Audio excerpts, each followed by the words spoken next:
Alam mo ba na may bituin sa langit na binanggit na ng Biblia bago pa ito nadiskubre ng modernong siyensya?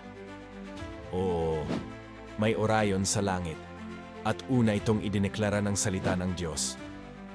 Ang Orion ay isang kilalang konstelasyon sa langit. 3 bituin ang nakahanay na tila sinturon. Kilala ito bilang Orion's Belt.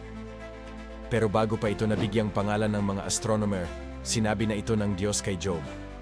Job 38 pinalabas, maililigtas mo ba ang mga tali ng mga bituin sa Orion? Muli itong binanggit sa Amos 5:8 at Job 9:9. Pinangalanan ng Biblia ang Orion, Pleiades, at iba pang bituin. Isang patunay. Ang salita ng Diyos ay may kaalaman na lampas sa panahon.